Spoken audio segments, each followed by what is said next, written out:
Good morning students. कक्षा 10 में आज हम हिंदी के गद्य खंड में संकलित अध्याय 6 के अजंता नामक पाठ का अध्ययन करेंगे।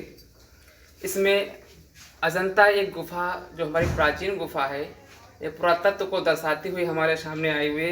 इसके लेखक हैं डॉक्टर भगवत शरण उपाध्याय, जिन्होंने इस लेख के माध्यम से हम लोगों को पुरानी से पुरानी गुफा अजंता का मार्मिक चित्रण कराया है।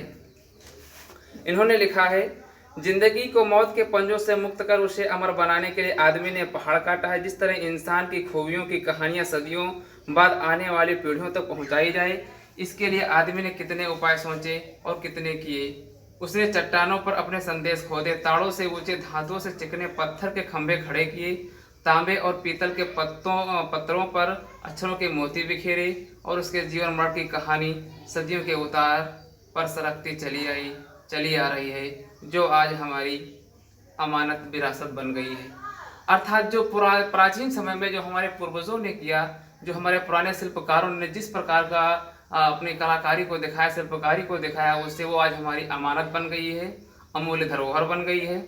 इन्हीं उपायों में एक उपाय पहाड़ काटना भी रहा है। सारे प्राचीन सभ्य देशों में पहाड़ काटकर मंदिर बनाए गए हैं और उनकी दीवारों पर एक से एक अभिराम चित्र लिखे गए हैं, अर्थात सुंदर चित्र बनाए गए हैं। आज से कोई 2,2500 साल पहले से ही हमारे देश में पहाड़ काटकर मंदिर बनाने की परिपाटी अर्थात प्रथा चली आ रही थी। अजंता की गुफाएं पहाड़ काटकर बनाई जाने वाले देश की सबसे प्राचीन गुफाओं में से है। जैसे एलोरा और एलिफेंटा के सबसे पिछले काल के देश की गुफाओं या गुफा मंदिरों में सबसे विख्यात अजंता के हैं। इनकी दीवारों और छतों पर लिखे चित्र दुनिया के लिए नमूने बन गए हैं। जो अजंता की गुफाओं में जो चित्र नमूने या हम कह सकते हैं जो कुछ भी दर्शाया गया है, वो हमारी दुनिया के लिए एक अद्भुत बना हुआ है। चीन के तुनहुआंग और लंका के सिमरिया की पहाड़ी दीवारों पर उसी के नमूने के चित्र नकल कर लिए गए थे।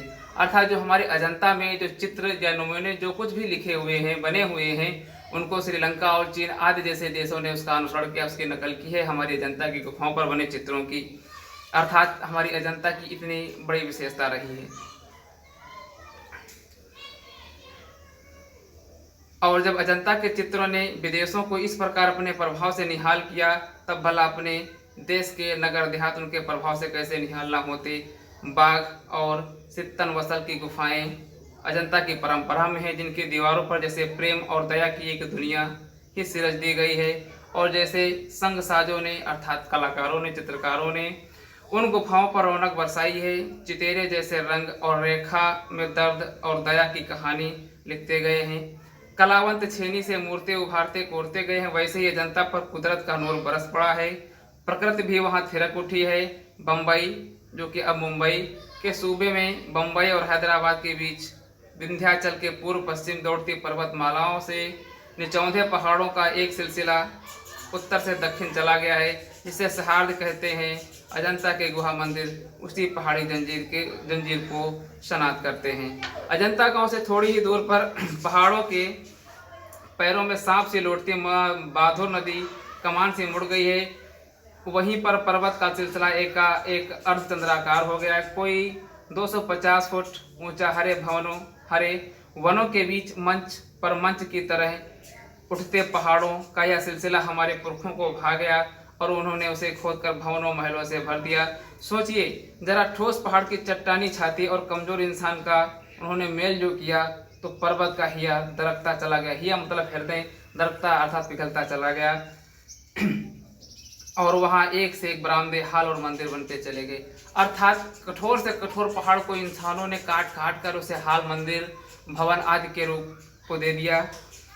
पहले पहाड़ काटकर उसे खोखला कर दिया गया, फिर उसमें मंदिर, फिर उसमें सुंदर भवन बना लिए गए, जहाँ खंभों पर उभरती मूर्तें बेहस उठी। भीतर की समूची दीवारें और छतें रगड़ कर चिकनी कर ली गई और तब उनकी जमीन पर चित्रों की एक दुनिया ही बसा दी गई। पहले प्लास्टर लगाकर आचार्यों ने उस पर लहराती रेखाओं में चित्रों की काया सिरज दी। फिर उनके चेले कलावंतों ने उनमें रंग भरकर प्राण फूंक दिए। फिर तो दीवारें उमंग उठी, पहाड़ पुलकित हो उठे। कितना जीवन बरस पड़ा है इन दीवारों पर, जैसे फसाने अजायब का भंडार खुल पड़ा हो। फसाने अजायब का अर्थात आश्चर्यजनक कहानियाँ का भंडार खुला हो।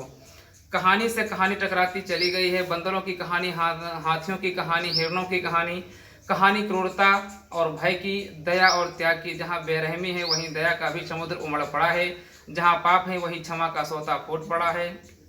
राज और कंगले, विलासी और भिक्ष, नर और नारी, मनुष्य और पशु सभी कलाकारों के हाथों से रचे चले गए हैं। हैवान की हैवानी को इंसान की इंसानियत से कैसे जीता जा सकता है, कोई अजंता में जाकर देखे। बुद्ध का जीवन हजारों धाराओं में होकर बहता है, जन्म से लेकर निर्वाण अर्थात परम गति तक उनके जीवन की प्रधान घटनाएं कुछ ऐसे लिख दी गई कि आंखें अटक जाती हैं, हटने का नाम नहीं लेती। अर्थात इतनी अच्छी अजंता की गुफाओं में चित्रकारी हुई है, इतना मोहक और आकर्षण बनी हुई है कि एक बार जब हम देखते हैं तो बार बार देखने की इच्छा जरूर होती है, अर्थात हम लोग एक टक निहारने लगते हैं उसे। यह हाथ में कमल लिए बुद्ध खड़े हैं, जैसे छब छलकी पड़ती है, उभरे नैनों की ज्योत पसरती जा रही है। और यह यशोधरा है, वैसे ही कमल नाल धारण किए तीन अंग से मुड़ी। और यह दृश्य है महाविनिष्क्रमण का, यशोधरा और राहुल निद्रा में खोए, गौतम दृढ़ निश्चय कर धड़कते हिया को संभालते।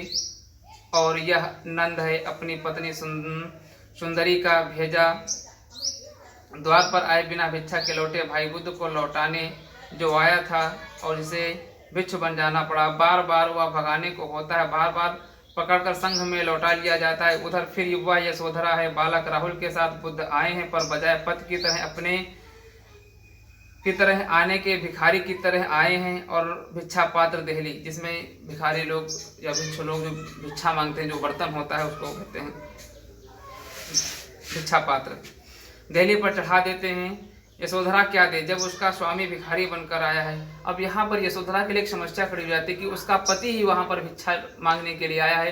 तो पहले सोचती हम क्या से क्या ना दे दें, और फिर सोचते कि जब हमारे पति अर्थात हमारी मुकुट मणि ही नहीं है तो हम इन्हें क्या दें। सिद्धार्थ के खो जाने के बाद सोना चांदी मणि माणिक हीरा मोती तो उस त्यागी जगत्राता के लिए मिट्टी के मोल नहीं, पर हाँ कुछ उसके पास उसका बचा एकमात्र लाल, उसका राहुल अर्थात अपने पुत्र राहुल को देना चाहती है।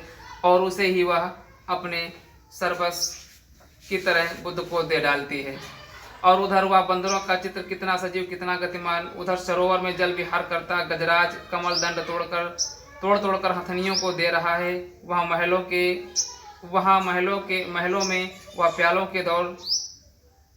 के दौर चल रहे हैं। उधर वह रानी अपनी जीवन यात्रा समाप्त कर रही है, उसका दम टूटा जा रहा है। खाने खिलाने, बसने बसाने, नाचने गाने, कहने सुनने, वन नगर, ऊंच नीच, धनी गरीब, जितने नज़ारे हो सकते हैं सब आदमी जनता की गुफाओं की इन दीवारों पर देख सकता है।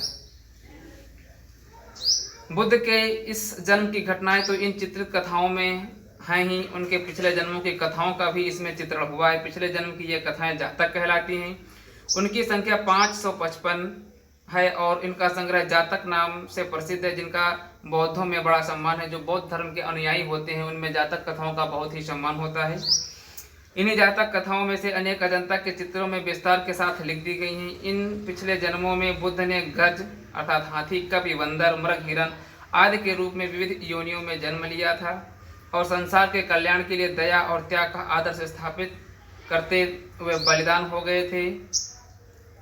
उन स्थितियों में किस प्रकार पशुओं तक ने मानवोचित व्यवहार किया था, किस प्रकार औचित्य का पालन किया था, यह सब उन चित्रों में असाधारण खूबी से दर्शाया गया है। और उन्हीं को दर्शाते समय चितेरों ने अपनी जानकारी की गांठ खोल दी है, जिससे नगरों और गांवों, महलों और झोपड़ियों, समुद्रों और पनघटों का संसार अजंता की उस पहाड़ी जंगल में उतर पड़ा है। और वह चित्रकारी इस खूबी से संपन्न हुई कि देखते ही बनता है जुलूस के जुलूस हाथी, घोड़े, दूसरे जानवर जैसे सहसा जीवित होकर अपने अपने समझा हुए काम जादूगर के इशारे पर संभालने लगते हैं। अर्थात अजंता की गुफाओं की दीवारों पर जो भी चित्र बने हुए हैं वो और इस प्रकार से शिल्पकारों द्वारा सजाया गया है, आकर्षित किया गया है कि मानो ऐसा प्रतीत होता है कि ये सजीव हैं, जिंदा हैं, वे चलने वाले हैं। इन गुफाओं का निर्माण ईसा से करीब 200 साल पहले ही शुरू हो गया था और वे 7वीं सदी तक बनकर तैयार भी हो चुकी थी। एक दो गुफाओं में करीब 2000 साल पुराने चित्र भी सुरक्षित हैं, पर अधिकतर चित्र भारतीय इतिहास के सुनहरे युग गुप्त काल अर्थात 5वीं सदी और चालुक्य काल 7वीं सदी के बीच बने। अजंता संसार की चित्रकलाओं में अपना अद्वितीय स्थान रखता है। इतने प्राचीन काल के इतने सजीव, इतने गतिमान, इतने बहुसंख्य कथा प्राण चित्र कहीं नहीं बने। अजंता के चित्रों ने देश विदेश सर्वत्र अर्थात पूरे विश्व में चित्रकला को प्रभावित किया।